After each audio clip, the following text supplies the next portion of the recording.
শুরু হলো সব খবর। যমুনা টেলিভিশনের নিয়মিত আয়োজনে আপনাদের সবাইকে স্বাগত জানাচ্ছি আমি ছোঁয়া খন্দকার। উদারপন্থী রাজনীতির পরিবর্তে দেশে উগ্রপন্থী রাজনীতি প্রতিষ্ঠার ষড়যন্ত্র চলছে, যা বাংলাদেশের জন্য চরম ক্ষতিকর। কয়েকটি দল বিএনপিকে নিয়ে মিথ্যা অপপ্রচার চালাচ্ছে এমন অভিযোগ করেছেন বিএনপি মহাসচিব মির্জা ফখরুল ইসলাম আলমগীর। বলেন, নির্ধারিত সময়ে নির্বাচন না হলে দেশে আবারও ফ্যাসিবাদের উত্থান হবে, আর দেশ বিদেশে সেই অপচেষ্টা শুরু হয়েছে। প্রেস ক্লাবে সৈয়দ ফাতেমা সালামের রক্তাক্ত জুলাই গ্রন্থের মোড়ক উন্মোচন করেন বিএনপি মহাসচিব মির্জা ফখরুল ইসলাম আলমগীর। অনুষ্ঠানে রাজনীতি, নির্বাচন ও সমসাময়িক নানা বিষয়ে কথা বলেন তিনি। আজ থেকে না, বহু আগে থেকেই বিএনপি মহাসচিব বলেন, বর্তমানে রাজনৈতিক পরিস্থিতিতে নির্বাচন হবে কিনা সে আশঙ্কা আছে জনগণের মধ্যে। কোনোভাবেই দেশকে ব্যর্থ রাষ্ট্রে পরিণত হতে দিবে না বিএনপি। আজকে যদি নির্বাচন বন্ধ করা হয়, ফ্যাসিবাদের ফিরে আসার সম্ভাবনা অনেকবার। বিভিন্ন সময় অনেকেই চেষ্টা করছে এই ফ্যাসিবাদকে নিয়ে আবার কথা বলার জন্য, এবং বিদেশেও আপনার এটা নিয়ে কাজ হচ্ছে। মধ্যপন্থা রাজনীতি, উদারপন্থী রাজনীতি, উদারপন্থী গণতন্ত্র, তাকে সরিয়ে দিয়ে একটা উগ্রবাদের আপনার রাজনীতিকে নিয়ে আসা বাংলাদেশে, এটাও বাংলাদেশের জন্য চরম ক্ষতিকর হবে। আরেক অনুষ্ঠানে দলটির স্থায়ী কমিটির সদস্য ডাক্তার জাহিদ হোসেন আশা করেন, রোডম্যাপ ধরে তফসিলের পথে এগিয়ে যাবে ইসি। আগামীর বাংলাদেশ হিসাবে গড়ে তোলার জন্য দায়িত্ব পালন করবে। সেই দায়িত্ব প্রয়োগ করার ক্ষমতা কার আছে? ক্ষমতা হচ্ছে জনগণের। আর জনগণ এই দায়িত্ব দেওয়ার উপায় হচ্ছে একটি সুষ্ঠু অবাধ জাতীয় নির্বাচন। সেই নির্বাচনের যে রোডম্যাপ গতকালকে নির্বাচন কমিশন ঘোষণা করেছে, যুগোপযোগী খালি নয়, সময় উপযোগী এবং মানুষের চাহিদার সাথে সামঞ্জস্যপূর্ণ একটি পদক্ষেপ। জিয়া উদ্যানে ফিজিওথেরাপিস্ট অ্যাসোসিয়েশন অব বাংলাদেশ প্যাবের নির্বাচিত কমিটির নেতাদের নিয়ে জিয়ার সমাধিতে ফুলেল শ্রদ্ধা জানান তিনি। লাভলি বিথি, যমুনা নিউজ, ঢাকা। ইসি ঘোষিত রোডম্যাপ সুষ্ঠু নির্বাচন ভণ্ডুল করার নীল নকশা, এই মন্তব্য করেছেন জামাতের নায়েবে আমির আব্দুল্লাহ মোহাম্মদ তাহের। বলেন, সংস্কার ও বিচারের আগে ভোটের ঘোষণা দিয়ে ওয়াদা ভঙ্গ করেছেন প্রধান উপদেষ্টা। তাই কমিশন এবং সরকারকে জুলাই চার্টার অনুযায়ী নির্বাচন আয়োজনে বাধ্য করা হবে। জাতীয় নির্বাচনকে সামনে রেখে কুমিল্লায় কর্মী সমাবেশের আয়োজন করে জামাতে ইসলামী। এতে যোগ দেন নায়েবে আমির ডক্টর সৈয়দ আব্দুল্লাহ মোহাম্মদ তাহের সহ কেন্দ্রীয় নেতারা। প্রধান অতিথির বক্তব্যে নায়েবে আমির বলেন, সংস্কার ও বিচারের আগে ভোটের ঘোষণা দিয়ে প্রধান উপদেষ্টা ওয়াদা ভঙ্গ করেছেন। গভর্নমেন্ট থেকে আমরা জাতি আশা করেছিল, তারা কমিটমেন্ট দিয়ে আসছিল যে তারা নিরপেক্ষ থাকবে এবং তারা সংস্কার করবে, বিচার দৃশ্যমান করবে এবং নির্বাচন করবে। কিন্তু প্রধান উপদেষ্টা তার ওয়াদা ভঙ্গ করে সংস্কারের চূড়ান্ত পর্যায়ে সিদ্ধান্তে পৌঁছার আগেই নির্বাচনের তারিখ ঘোষণা করছে। প্রচলিত ভোট পদ্ধতি কিংবা পিআরের মধ্যে যে কোনো একটি নির্ধারিত না হওয়া পর্যন্ত রোডম্যাপ ঘোষণা ইসির বড় ধরনের অপরাধ উল্লেখ করে তিনি বলেন, ইসির ঘোষিত রোডম্যাপ সুষ্ঠু একটি নির্বাচনকে ভণ্ডুল করা নীল নকশা। গতকালের যে পথ নকশা দিয়েছে, আমরা মনে করি এটা এই নির্বাচনের পথ নকশা একটি সুষ্ঠু নির্বাচন ভণ্ডুল করার জন্য একটি নীল নকশা। আগের ট্রেডিশনাল যে পদ্ধতি কনস্টিটিউয়েন্সি ওয়াইজ, আর আমরা নতুন বলেছি পিআর সিস্টেম। সুতরাং এই দুইটা পদ্ধতির ভিতরে যে কোনো একটি সেটেল না হওয়া পর্যন্ত একটি সিস্টেমে নির্বাচনের পথ নকশা ঘোষণা করাটা, এটা তাদের জন্য বড় ধরনের অপরাধ এবং অন্যায়। কমিশন এবং সরকারকে জুলাই চার্টারের মাধ্যমে আগামী নির্বাচন আয়োজনের জন্য বাধ্য করা হবে বলে ঘোষণা দেন জামাতের নেতা। আমরা এই নির্বাচন কমিশন সরকারকে বাধ্য করব। রাহিম সারোয়ার, যমুনা নিউজ। পেশাদারিত্ব ও নিরপেক্ষতার সাথে নির্বাচনের দায়িত্ব পালনের আহ্বান জানিয়েছেন সিএসি। যে কোনো চ্যালেঞ্জ মোকাবেলায় প্রস্তুত থাকতে কর্মকর্তাদের নির্দেশও দিয়েছেন তিনি। 2 দিনের কোর প্রশিক্ষকদের প্রশিক্ষণের উদ্বোধনী অনুষ্ঠানে এই নির্দেশনা দেন সিএসি। এই অনুষ্ঠানে নির্বাচন কমিশনার আনোয়ারুল ইসলাম সরকার বলেছেন, ত্রয়োদশ জাতীয় সংসদ নির্বাচন দেশের ইতিহাসে সবচেয়ে ঝুঁকিপূর্ণ নির্বাচন হবে। ভালো নির্বাচনের বিকল্প নেই বলে সাফ জানিয়েছেন সিএসি। এরই মধ্যে জাতীয় নির্বাচনের রোডম্যাপ ঘোষণা করেছে নির্বাচন কমিশন। ফেব্রুয়ারিতে ভোট করার প্রস্তুতি শুরু করেছে ইসি। বৃহস্পতিবার ঘোষণা করা হয় নির্বাচনের রোডম্যাপ। পরদিনই কোর প্রশিক্ষকদের প্রশিক্ষণ কর্মশালা। উদ্বোধনী অনুষ্ঠানে সিইসি ছাড়াও বাকি কমিশনাররা উপস্থিত ছিলেন। কমিশনার আবুল ফজল মোহাম্মদ সানাউল্লাহ বলেন, নির্বাচন খারাপ হওয়ার সুযোগ নেই, কারণ এবারের নির্বাচন ঘিরে প্রবাসীরাও উচ্ছ্বাস নিয়ে অপেক্ষা করছেন। নিরাপত্তা ইস্যুতে কথা বলেন ইসি আনোয়ারুল ইসলাম সরকারও। প্রায় 49,000-এর বেশি বুথের সংখ্যা কমানো হয়েছে, প্রায় 1.5 লক্ষ নির্বাচন কর্মকর্তা কমানো হয়েছে, তথা প্রায় 100 কোটি টাকা খরচ বাঁচানো হয়েছে। প্রতিটি স্তরে আমাদেরকে এই মিতব্যয়িতা নিশ্চিত করতে হবে। ত্রয়োদশ নির্বাচন বাংলাদেশের ইতিহাসে যতগুলো নির্বাচন হয়েছে সবচেয়ে বেশি ঝুঁকিপূর্ণ হবে, এতে কোনো সন্দেহ নেই। উদ্দেশ্যমূলকভাবে কোনো কাজে জড়ান আপনাদেরকে কিন্তু ছাড়া হবে না। নির্বাচনী কর্মকর্তাদের প্রয়োজনীয় নির্দেশনা দেন কমিশনার তাহমিদা আহমদ ও আব্দুর রহমান আল মাসুদ। যদি এই নির্বাচন ভালো হয় আপনাদের কাছে যাবে সেই সফলতা। কে কি চিন্তা করলো সেদিকে আপনার ভ্রুক্ষেপ করার কোনো প্রয়োজন নাই। প্রধান নির্বাচন কমিশনার বারবার জোর দেন পেশাদারিত্ব এবং নিরপেক্ষতার উপর। তিনি জানান, নানা চ্যালেঞ্জ মোকাবেলা করছে কমিশন। নিত্য নতুন চ্যালেঞ্জ আমাদেরকে মোকাবেলা করতে হচ্ছে এখন, যে চ্যালেঞ্জগুলো আগে ছিল না। এই ইলেকশন করতে গিয়ে আমাদের দেশের তো নানাবিধ চ্যালেঞ্জেস তো ফিল্ডে আছে, সেটা challenges like abuse of AI, abuse of social media, এটা তো ছিল না। শত চ্যালেঞ্জেও জাতিকে একটি ভালো নির্বাচন উপহার দেওয়ার বিকল্প নেই বলে মনে করেন সিইসি। এমন চ্যালেঞ্জ আমাদেরকে মোকাবেলা করতে। তানভীর মৌসুম, যমুনা নিউজ, ঢাকা। শুক্রবার ছুটির দিনে জুমার নামাজের পর হলগুলোয় বিচ্ছিন্নভাবে শুরু হয়েছে ডাকসু নির্বাচনে প্রার্থীদের প্রচারণা। হল সংসদের প্রার্থীরা নানা সমস্যার সমাধানের আশ্বাস ও প্রতিশ্রুতি দিচ্ছেন। জুমার নামাজ শেষে কেন্দ্রীয় সংসদের প্রার্থীরাও ভিড় করছেন হলগুলোয়। শহীদ সার্জেন্ট জহুরুল হক হল মসজিদে গণতান্ত্রিক ছাত্র সংসদের জিএস প্রার্থী আবু বাকের মজুমদার, শহীদুল্লাহ হলে ছাত্রদলের জিএস প্রার্থী শেখ তানভীর বারি হামিম, ফজলুল হক হল মসজিদে সমন্বিত শিক্ষার্থী প্যানেলের ভিপি প্রার্থী জামাল উদ্দিন খালিদ এবং ছাত্রদলের ভিপি প্রার্থী আবেদুল ইসলাম খান বিজয় ৭১ হল মসজিদের নামাজ শেষে প্রচার চালান। এ সময় ছাত্রদলের ভিপি প্রার্থী অভিযোগ করেন, বট আইডি দিয়ে তাদের বিতর্কিত করার ষড়যন্ত্র চলছে। অপপ্রচারের মাধ্যমে ডাকসু নির্বাচনের পরিবেশ নষ্টের চক্রান্ত হচ্ছে বলেও অভিযোগ করেন আবেদুল ইসলাম খান। কেন ভোটার টার্নআউট হাই করানোর জন্য আমাদের যেই চেষ্টা বা আমাদের যে উদ্যোগ, প্রার্থীদের যে উদ্যোগ, সেই উদ্যোগ প্রশাসনের কাছে দেখা যাচ্ছে না। তারা ৮টি কেন্দ্রের বাইরে আরো কিছু কেন্দ্র বাড়াবে। এখনো পর্যন্ত বিশ্ববিদ্যালয় প্রশাসন থেকে এরকম কোনো সিদ্ধান্ত নেওয়া হয় নাই। যে কাজগুলোকে আমরা স্টুডেন্ট বান্ধব করে গড়ে তুলতে পারবো, সেই কাজগুলো নিয়ে আমি আমার ইস্তিহার সাজিয়েছি। এখন 8টা কেন্দ্রে প্রায় 40,000 ভোটার কিভাবে ভোট দিবে এটা নিয়ে আমরাও যে চিন্তিত। তারা বলেছে যে তারা আমাদের সাথে আবারও আলোচনায় বসবে। এদিকে বিশ্ববিদ্যালয় ছাত্র সংসদ নির্বাচন নিয়ে সরগরম জাহাঙ্গীরনগর বিশ্ববিদ্যালয়। বিকেলে চূড়ান্ত প্রার্থী তালিকা প্রকাশ করেছে জাকসু নির্বাচন কমিশন। জাকসু নির্বাচনে 179 জনকে চূড়ান্ত করা হয়েছে। মনোনয়ন প্রত্যাহার করেছেন 86 জন। 6 জন 2 পদে মনোনয়ন চাওয়ায় তাদের মনোনয়ন বাতিল করা হয়েছে।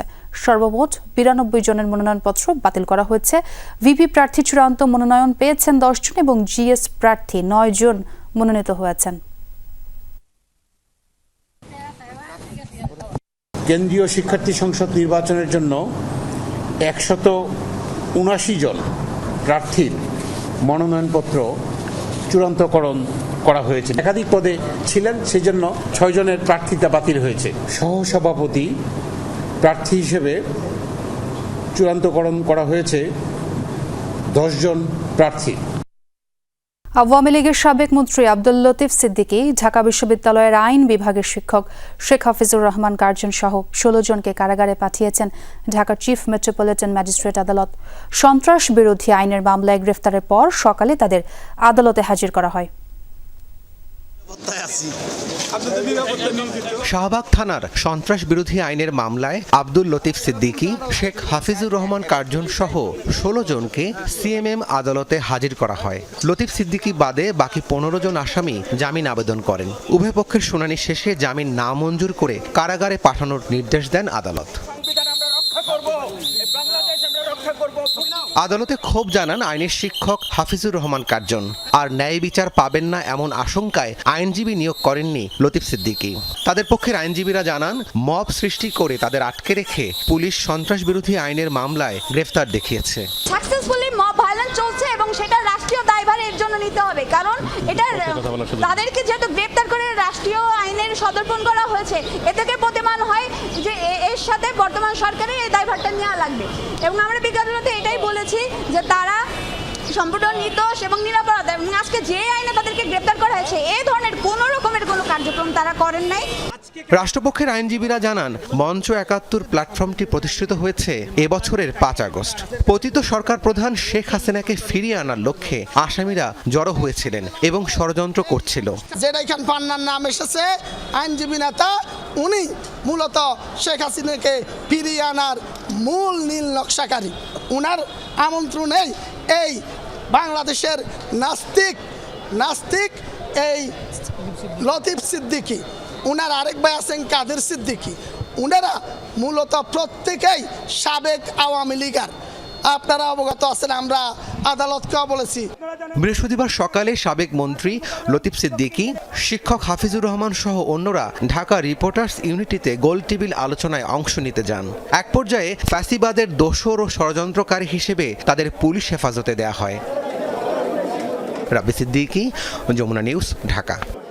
আসছে সংসদ নির্বাচনে অংশ নিতে পারেন বিএনপি চেয়ারপারসন খালেদা জিয়া। তিনি যেখান থেকেই লড়বেন, জিতবেন সেখানেই। সহকর্মী সাইফুদ্দিন রবিনের সঙ্গে আলাপে এমনই দৃঢ় বিশ্বাসের কথা জানালেন দলটির মহাসচিব মির্জা ফখরুল ইসলাম আলমগীর। জানালেন, যে কোনো সময়ে দেশে ফিরবেন ভারপ্রাপ্ত চেয়ারম্যান তারেক রহমান। তার ফেরার সঙ্গে সম্পর্ক নেই ভোটের তফসিল বা দেশের পরিস্থিতির। নির্বাচনের জোট গঠন প্রশ্নে মির্জা ফখরুলের উত্তর, রাজনৈতিক পরিস্থিতির ওপর এটি নির্ভরশীল। কারাবন্দী হন 2018 সালে। 6 বছর বন্দি জীবন কাটিয়ে খালেদা জিয়া মুক্ত হন 2024-এর অভ্যুত্থানের পর। এখনও দলের চেয়ারপারসন তিনি, যদিও শারীরিক অবস্থা সহ নানা প্রতিবন্ধকতায় দীর্ঘ সময় দূরে আছেন সক্রিয় রাজনীতি থেকে।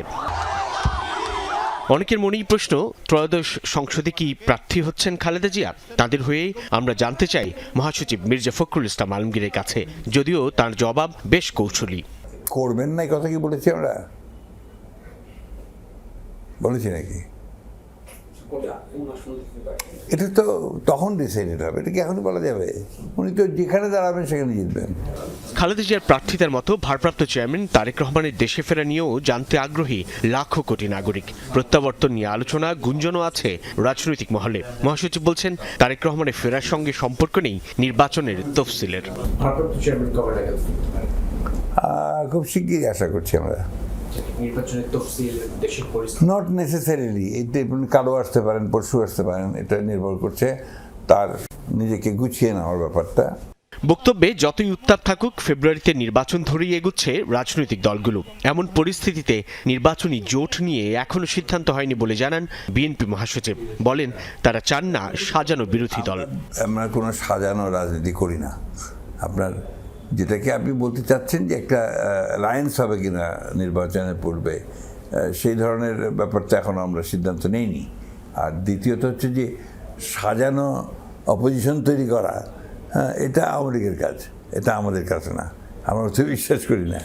দীর্ঘদিনের যুগপৎ আন্দোলনের মিত্রদের পাশাপাশি নতুন দল এনসিপির সঙ্গে জোটের কোনো সম্ভাবনা আছে কিনা এমন প্রশ্নের উত্তর দেন বিএনপি মহাসচিব।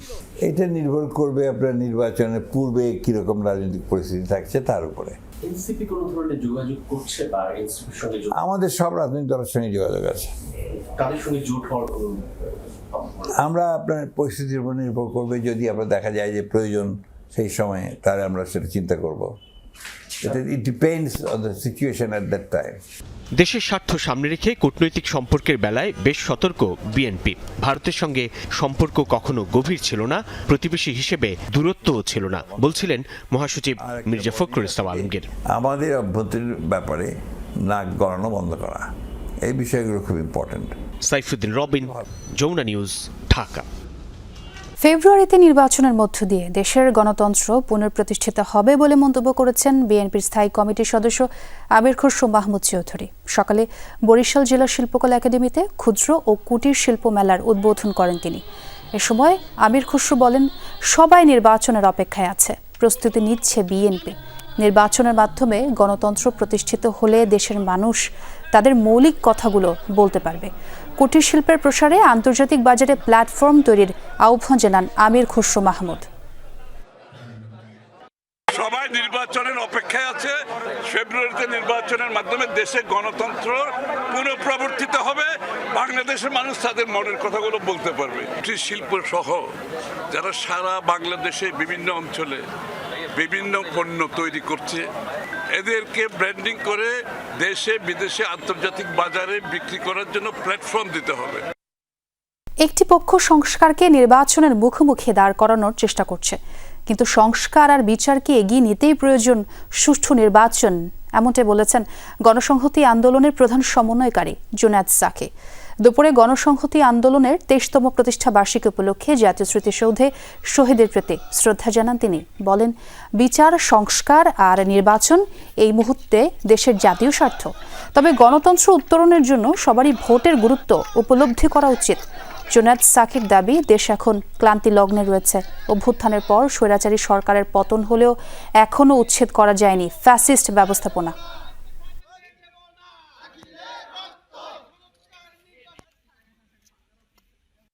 তাদের এই ফ্যাসিস্ট শাসনকে এখনো জায়েজ করে দেওয়ার চেষ্টা করছে। এই নির্লজ্জতা এটা একেবারে রীতিমতো মানুষের সকল কল্পনার সীমাকে ছাড়িয়ে যাচ্ছে। তারা বিদেশে বসে ষড়যন্ত্র করছে, দেশের ভেতরে ষড়যন্ত্র করছে এবং নানাভাবে অর্থ যোগান দিয়ে একটা নাশকতা সৃষ্টি করে এই দেশের বিচার, সংস্কার, নির্বাচনের যে তৎপরতা সেটাকেও আসলে ক্ষতিগ্রস্ত করছে। আগামীর বাংলাদেশে তরুণরাই রাজনীতিতে গুরুত্বপূর্ণ ও গুণগত পরিবর্তন আনতে পারবে, এ কথা বলেছেন পররাষ্ট্র উপদেষ্টা তৌহিদ হোসেন। সকালে রাজধানীর হোটেল ইন্টারকন্টিনেন্টালে আয়োজিত বেঙ্গল ডেল্টা কনফারেন্স 2025-এ এসব কথা বলেন তিনি। উপদেষ্টা বলেন, স্বাধীনতার এত বছর পরও আমাদের সাংবিধানিক বা অন্যান্য প্রতিষ্ঠানগুলো শক্তিশালী করা যায়নি। এজন্য বাংলাদেশের রাজনৈতিক সংস্কৃতির পরিবর্তন আনতে হবে। শুধু দায়িত্বে যাওয়া মানে রাজনীতি নয়, এজন্য দেশের প্রতিষ্ঠানগুলোকে শক্তিশালী করা জরুরি। রোহিঙ্গা সংকট নিয়ে উপদেষ্টা বলেন, তাদের প্রত্যাবাসন করা না গেলে আগামী দশকেও এই অঞ্চলের মানুষকে ভুগতে হবে। The politics is still in the hands of our generation of politicians. Definitely, Bangladesh politics will not be as vicious or as defective, bad as it has been for many years. I am confident that the young generation will make basic change in that respect. We need to take care of this not only in Bangladesh's interest or the Rohingyas' interest, but in the interest of the wider region and the world. রাজধানীর সবজির বাজারে উত্তাপ কমছেই না। যোগান সংকটের অজুহাতে দাম বেড়েছে বেশিরভাগ সবজির, নেই কোনো তদারকিও। ক্ষুব্ধ ক্রেতাদের প্রশ্ন, কিভাবে মিলবে প্রতিকার? ডিমের দাম কিছুটা কমলেও অপরিবর্তিত ব্রয়লার মুরগির দাম। সরবরাহে খুব একটা ঘাটতি আছে তেমনটি চোখে পড়ে না। তবুও বিক্রেতাদের দাবি, বাজারে সবজির যোগান কম, আর এমন অজুহাতে চলছে লাগাম ছাড়া দাম বৃদ্ধি। কখনো বৈরী আবহাওয়া, আবার কখনো মৌসুম শেষ, এমন বাহানা খুচরা বিক্রেতাদের। গোল বেগুনের দাম 160 টাকা কেজি। 1 কেজি লম্বা বেগুন করলা কিনতেও বেরিয়ে যাবে 100 টাকা।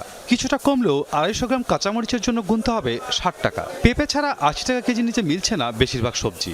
বাজারে এমন অস্থিরতার জন্য নজরদারির দুর্বলতাকেই দুষছেন ক্রেতারা।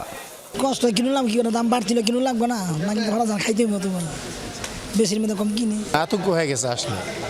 একটা জিনিস মনে করেন যে আগে ছিল মনে করেন ধরেন 60 টাকা 50 টাকা, এখন সেই জিনিস ধরেন 80 টাকা কেজি, প্রতি 20-25 টাকা যদি বাড়ে তাহলে জনগণের কি অবস্থা হবে? এখানে উৎপাদিত অঞ্চলের আড়ত আর এখানের খুচরা বাজার, এই যে মাঝখানে যে পরিয়ারা বা যে মিডলম্যানরা আছেন, ওরাই মানে মেজর প্রফিটটা নিয়ে যাচ্ছেন। কারণ হচ্ছে মাঝখানে কিছু একটা বৃষ্টি গেল, এই জন্য মাল কিছু সংকট হয়ে গেছে। কেজিতে 20 টাকা বেড়ে চড়া মূল্যে স্থির হয়ে আছে পেঁয়াজের বাজার, কিনতে হবে 80 টাকায়। কেজিতে 10 টাকা দাম বেড়েছে আদা রসুনেরও। নতুন করে অস্থিরতা দেখা দিয়েছে ডালের বাজারে। 20 টাকা বেড়ে 1 কেজি দেশি মসুর ডাল বিক্রি হচ্ছে 160 টাকায়। আদা বিক্রি করতেছি আপনার 220 টাকা 200 টাকা। তারপর রসুন বিক্রি করতেছি 150, 140। দেশি মসুর ডাল 160 টাকা। দেশি মসুর ডাল দাম বাড়ছে, আর কমে নাই। পুরোপুরি স্বস্তি না এলেও কিছুটা উত্তাপ কমেছে ডিমের বাজারে। গত সপ্তাহের তুলনায় লাল ডিমে ডজন প্রতি দাম কমেছে 10 টাকা, মিলছে 140 টাকায়। ডজনে 5 টাকার মতন কমছে। গ্যাসের সাথে দেওয়া যেতেছে আমরা 145-40 টাকা বিক্রি করছি, এর সাথে 140-135 টাকা বিক্রি করতেছে। অপরিবর্তিত আছে মুরগির বাজার। 1 কেজি ব্রয়লারের জন্য গুনতে হবে 170 টাকা, আর সোনালী মিলছে 320 টাকা কেজিতে। মাসুদুজ্জামান রবিন, যমুনা নিউজ, ঢাকা। পবিত্র ঈদে মিলাদুন্নবীর সামনে রেখে যশনে জুলুস অনুষ্ঠিত হয়েছে চট্টগ্রাম ও রাঙামাটিতে।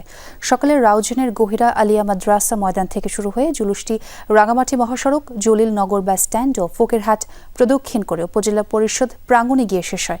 এতে অংশ নেন মুসল্লিরা মহানবী হযরত মুহাম্মদ সাল্লাল্লাহু আলাইহি ওয়াসাল্লামের আদর্শ অনুসরণ এবং হিংসা বিদ্বেষ ভুলে সমতার সমাজ গড়ার প্রত্যয় ব্যক্ত করেন তারা। এদিকে রাঙামাটিতেও যশনে জুলুসের আয়োজন করেছে গাউসিয়া কমিটি। জুমার নামাজ শেষে রিজার্ভ বাজার থেকে শোভাযাত্রা বের হয়। শহরের প্রধান সড়ক প্রদক্ষিণ শেষে বনরূপায় এসে তা শেষ হয়। ব্যানার ফেস্টুন নিয়ে যোগ দেন নানা বয়সী মানুষ। পরে আলোচনা সভা অনুষ্ঠিত হয়।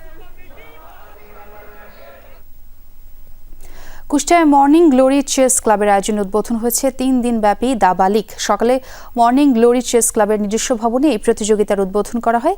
ক্লাবটির প্রতিষ্ঠাতা ডাক্তার রতন কুমার পালের সভাপতিত্বে উদ্বোধনী অনুষ্ঠানে প্রধান অতিথি হিসেবে উপস্থিত ছিলেন বাংলাদেশ দাবা ফেডারেশনের সাবেক সাধারণ সম্পাদক গাজী সাইফুল তারেক। অনুষ্ঠানে বক্তারা বলেন, বর্তমানে শিশু কিশোররা মোবাইলে আসক্ত। এই অবস্থা থেকে পরিত্রাণে তাদের দাবা খেলার দিকে মনোযোগী করতে হবে।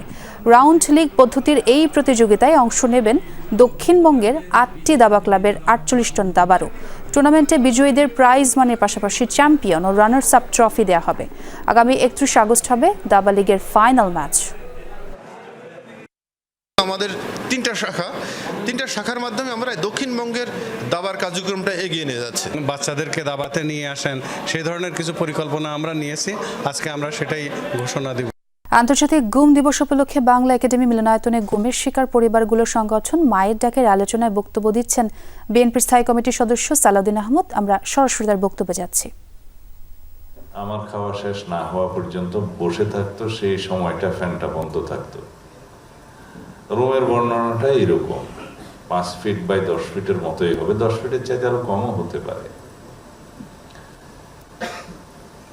2 মাস একদিনের মাথায় 61 দিনের মাথায় আমাকে বের করে জং টুপি পরিয়ে, কালো চশমা পরিয়ে, গামছা ভিতরে ছিল আরো একটা কয়েক পরত কাপড় পেঁচিয়ে, হাতে গামছা দিয়ে বেঁধে বলা হলো, আজকে আপনাকে এমন একটা জায়গায় নিয়ে যাওয়া হবে, ফিরে আসতে আপনার 2-3 দিন লাগতে পারে। তখনও আমার বিশ্বাস হচ্ছিল না যে তারা আমাকে জিন্দা ছেড়ে দেবে।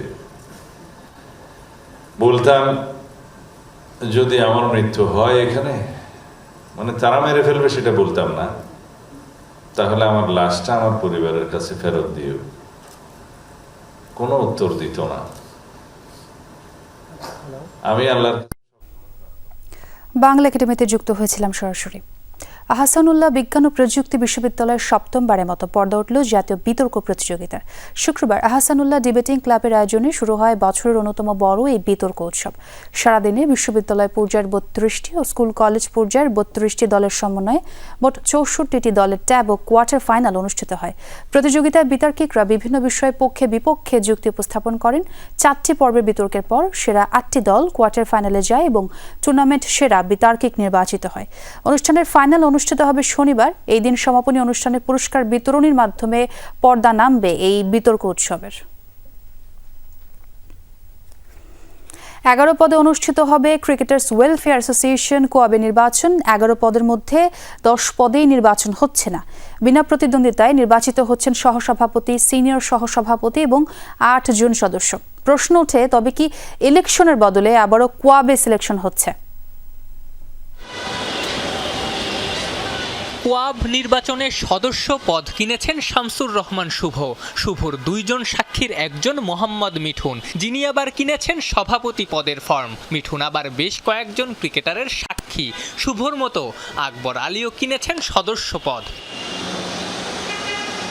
8 জন ক্রিকেটার সদস্য পদে নির্বাচন করার জন্য মনোনয়ন ফর্ম কিনেছেন। সদস্য পদে শুভ আকবরের সাথে মিরাজ শান্ত, পাইলট রুমানা, ইমরুল এবং ইরফান শুক্কুর। সিনিয়র সহসভাপতি পদে শাহরিয়ার হোসেন বিদ্যুৎ, সহসভাপতি পদে নুরুল হাসান সোহান, আর সভাপতি পদে মনোনয়ন কিনেছেন সেলিম শাহেদার মিঠুন। আকবর থেকে শুরু করে একটা চারবার আন্ডার 19-এর রিপ্রেজেন্টেশন ছিল, ইমরুল কায়েস একটা এরার, পাইলট তার আগের এরার, বিদ্যুৎ ওই সময়কার, শান্ত কারেন, মিরাজ কারেন। প্রশ্ন উঠছে, সেই তো এক প্রকার সিলেকশনই হচ্ছে। কোয়াবের আগের সম্মেলনে যেমন সভাপতি সাধারণ সম্পাদকের নাম প্রস্তাব করে কাউন্সিলরদের কাছে জানতে চাওয়া হয়েছিল তারা এই নেতৃত্বে রাজি কিনা, এবারও তো অনেকটা তাই। আগের এক্সপিরিয়েন্সটা তো ভালো ছিল না, 15 বছর ইলেকশন হয়নি, যাও ইলেকশন হয়েছে এটা সিলেকশন হয়েছে। ক্রিকেটাররা বার কয়েক সভা করেছেন, নিজেদের নেতৃত্ব ঠিক করেছেন, তাও আগে ভাগেই। 8 পদে সদস্য নির্বাচন হবে, ফর্ম কিনেছেনই 8 জন, তাই সবাই বিনা প্রতিদ্বন্দ্বিতায় নির্বাচিত। সিনিয়র সহসভাপতি ও সহসভাপতি পদেও একই গল্প, নির্বাচন তাই হবে শুধু সভাপতি পদে। এটা সিলেকশন তো না, যে কেউ একজন দিলেই কিন্তু ইলেকশনটা হয়ে যেত। হ্যাঁ, যেহেতু প্রেসিডেন্ট হিসেবে ইলেকশন হচ্ছে কারণ 2 জন দিয়েছে। এখন যদি মেম্বারের আপনি চিন্তা করেন, মেম্বারের একজনকেও দিলেও হতো, তো সম্ভবত প্লেয়াররা এটা তো কাউকে বলে দেওয়া হয়নি।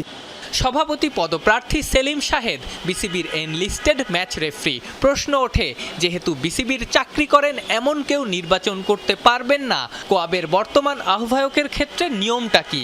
জানা গেছে সেলিম শাহেদ বিসিবির বেতনভুক্ত নন, এমনকি বোর্ডের চুক্তিবদ্ধ ক্রিকেটারদেরও এই সংগঠনের নির্বাচন করায় বাধা নাই। সেলিম শাহেদ হচ্ছে আপনার রেমুনারেশন পায় না, ওটা ফি পায়, মানে ম্যাচ হলে fee. So he is not a employer, he is a enlisted match referee, not a employer. আলোচনা শোনা গেলেও প্রার্থী হননি সাবেক অধিনায়ক তামিম ইকবাল। 28 তারিখ ছিল সদস্য হওয়ার শেষ দিন।